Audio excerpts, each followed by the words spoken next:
Biz onlara bir əşya kimi baxanda, biz onları öldürməyə üstünlük verəndə, biz bu xoşa gəlməz bir emosiyaları növbəti nəsillərə də ötürürük. Çünki onlar bunu müşahidə edir.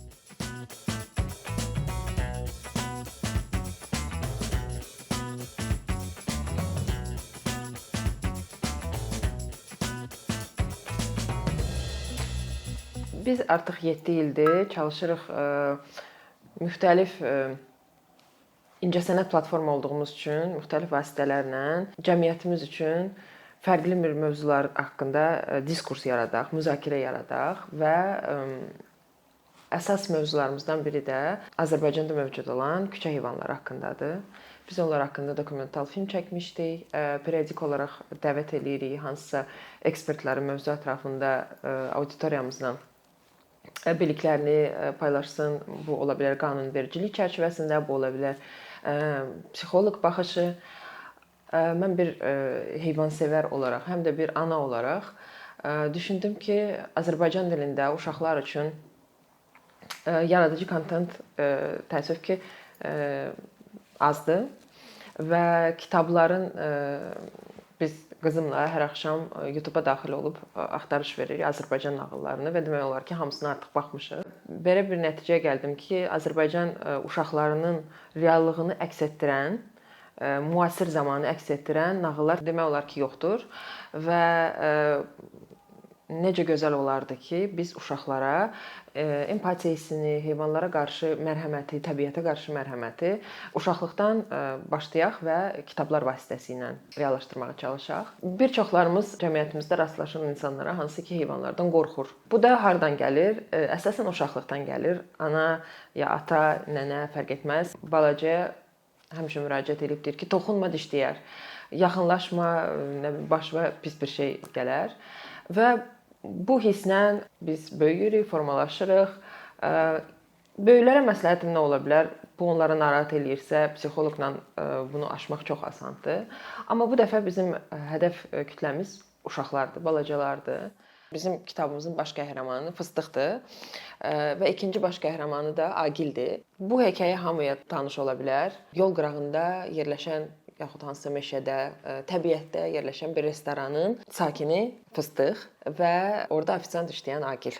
Onların dostluğu haqqındadır bu hekayə və kitabın sonunda da biz onların ikisinin də uğur hekayəsini müşahidə edə bilərik. Hər birimiz üçün uğur bir fərqli anlayışdır. Kimin üçünsə peşədə bir uğura nail olmaq, Fıstığın obrazında biz ailəyə sahib olmağı bir uğur kimi görürük. Və onların bir-biri ilə tanışlığından sonra həyatları müsbət tərəfə dəyişməyini müşahidə edirik. Kitabı tam danışmayım. Biz kitabın auditoriyaya təqdim olunmasını fərqli formalarda fikirləşmişik. Kitabı Bakıda yaşayan, Bakı sakinləri, paytaxt sakinləri Alin.ino kitab mağazalarında tapa bilər. Amma Bakıdan kənar yaşayan hər kəs üçün bu kitab təmənnasız paylanılır və siz hansısa regional kitabxananın yaxud məktəbin nümayəndəsi bizimlə əlaqə saxlayıb kitabı neçə nüsxədə istəyirsiniz əldə edib uşaqlarla oxuyub müzakirə edə bilərsiniz. Elə məqsəd də budur. Kitabın ərsəyə gəlməsində mütləq vurğulamalıyam. Hekayənin müəllifi Əfsanə Yusif və bu gözəl illüstrasiyaların müəllifi Kənan. Yəni ümumiyyətlə kitab üzərində çox böyük bir komanda işləyib. Sonda biz hamını öz ev heyvanı ilə birlikdə belə təqdim etmişik. Düşünürəm ki, bu da oxucuya maraqlı gələr. Bir çox layihələrimizdə olduğu kimi biz incəsənətin müxtəlif növləri ilə məşğul olan insanları bir sosial layihə çərçivəsində toplamışıq və mən düşünürəm ki, çox uğurlu bir nəticədir. Biz indi bunun digital versiyası üzərində işləyirik. Səsləndirməsi olub və bəzən elə uşaqlar var ki, onlara valideynlər oxuyur. Elə uşaqlar var ki, artıq özü burada yaş limiti düşünürəm ki, 4 yaşından 12 yaşına qədər maraqlı ola bilər uşaqlara. Amma təəssüf ki, elə uşaqlar var ki, onlara valideynləri vaxt tapmır, yaxud imkan tapmır kitab oxumağa. Onlar üçün biz YouTube versiyasını hazırlayırıq. Hansını ki, illüstrasiyaları canlandırıb, səsləndirib, gözəl bir formada YouTube-da paylaşacağıq. Başqa dillərə tərcüməsi haqqında bir şey deyə bilərəm ki, fərqli ölkələrdə küçə heyvanlarına münasibət fərqlidir və bilmirəm nə qədər ehtiyacı var. Bu ola bilər ki, postsovet ölkələrinə maraqlı ola bilər. Çünki eyni problemi yaşayırıq da biz. Hər birimizin küçə heyvanları var və təəssüf ki, cins iti almaq üstünlükdür. Xaricdən pul verib bahalı iti gətizdirmək prioritet sayılır. Amma bizim o qədər sığınacaqlarımız var ki, orada fərqli itlər var, cins də var. Mən onları adlandırıram. Bakılılar da var, Azərbaycanın itləri də var. Mən məsəl üçün özümün evdə də bir fıstığı var. O da Bakılıdır. Və insanlar tez-tez məndən soruşur ki, bu it nə yaxşı dil başa düşür, necə sizi qulaq asır, şeysiz gəzir, mən onu halqasız gəzdirirəm. Demək istəyirəm ki, onlar çox ağıllıdır. İnsanlar çox halda aldanır vizuala və düşünür ki, o bahalıdırsa, deməli o daha dəyərlidir. Amma hər birimiz dəyərliyik. Əsasən də bizim özümüzün olan itləri, pişikləri, onlar daha sadiq olur. Bizim məqsədimiz bəlkə evinə bir heyvan almaq istəyən ailənin satın almaqdan fikrini sahiblənməyə dəyişməkdir. Bir çox sığınacaqlar var, hansına ki, valideynlər həftə sonu gedib vaxt keçirə bilər və maraqlana bilər. Orada məsləhət də verirlər, necə adaptasiya olunmalıdır evə, hansı mərhələlərdən keçməlidir ki, nə bilim, peyvəndi olsun, təmiz olsun və s. Və bunlar hamısı çox realdır.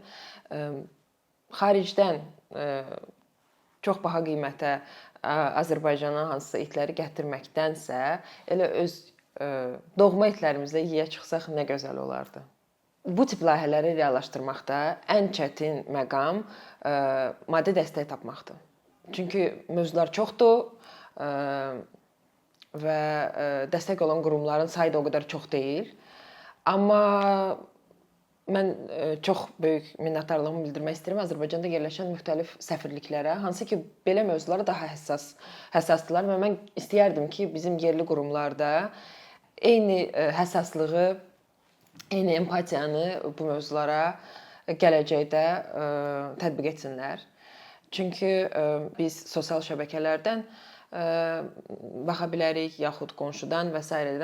heyvanlara qarşı olan zorakılıq, heyvanlara qarşı olan biganəlik, bir çox heyvan sadəcə yemək üçün müraciət edə bilər, yaxınlaşa bilər hansısa insana, yaxud sığallanmaq istəyi və s.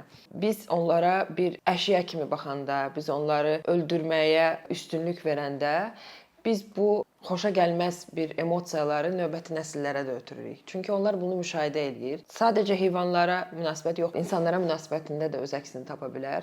Çünki insanları yaxud heyvanları təbəqələrə bölmək, bahalı olmayan, daha dəyərli olan, daha gözəl və gözəl olmayana böləndə, əlbəttə ki, uşaqlar da onu norma kimi qəbul eləyəcək. Əslində əsas məqamlardan biri də budur ki, paralel olaraq qanunvericilikdə dəyişikliklərə nail olmaq istəyi ilə aktiv olan bir heyvansevərlər qrupu var. Bəzi heyvansevərlər sahiblənməklə məşğuldur, xilas etməklə məşğuldur və bu dəyişiklikləri biz müşahidə edə bilərik bu gün. Misal üçün, bir il öncə bunun cəzası 500 manat idisə, artıq minimum 1000 manat və daha yuxarı ödənişlə artırılıb. Məqsəd bu insanların cinayət məsuliyyətinə cəlb olunmasıdır. Küçə itlərinin bu sayda olmasının əsas səbəblərindən də biri odur ki, insanlar hazırlıqsız formada heyvan sahiblənir. Xarici ölkədən bir çox populyardır indi Azərbaycanda haski. Hamı haski istəyir. Çünki vizual olaraq canavara oxşuyur və elə bil ki, bilmirəm, bir çox insanların zövqünə oxşuyur. Balaca olanda da çox şirin olurlar. İnsanlar onları satın alır. Amma böyüdükcə başa düşür ki, bu daha çox vaxt tələb eləyir, qulluq tələb eləyir. Sən onu gəzdirməlisən, o heyvanın enerjisi çox olur və artıq sahiblənən mənzil və evdə ona sıxıcı gələ bilər. Və bu insanlar təəssüf ki, onları küçəyə atır. Ona görə də bir çox indi küçə itlərinin yeni forması husky-dan əmələ gəlib. Yəni ümumiyyətlə fərqi yoxdur. Biz bunu satın alırıq yoxud sahiblənirik. İnsan buna hazır olmalıdır və bu bir hədiyyə kimi, bir əşya kimi qəbul olunmamalıdır. Mən uşağımın ad günüdür, gedim ona bir heyvan alım kimi yox. Bu mərhələləri sığınacaqlara gedib, YouTube-dan hansısa fərqli videolara baxıb insan hazırlıq olmalıdır. Başa düşməlidir ki, bu məsuliyyətdir. Necə ki, uşağa ailədə qayğı göstərmək lazımdır, onun ehtiyaclarını qarşılamaq lazımdır. Eynən heyvana da vaxt və qayğı göstərmək mütləq lazımdır və bu oyuncaq deyil, olmamalıdır. Nə qədər ki, biz belə təfəkkürlə sahiblənəcəyik heyvanları, o qədər bizdə küçə heyvanlarının sayı artacaq.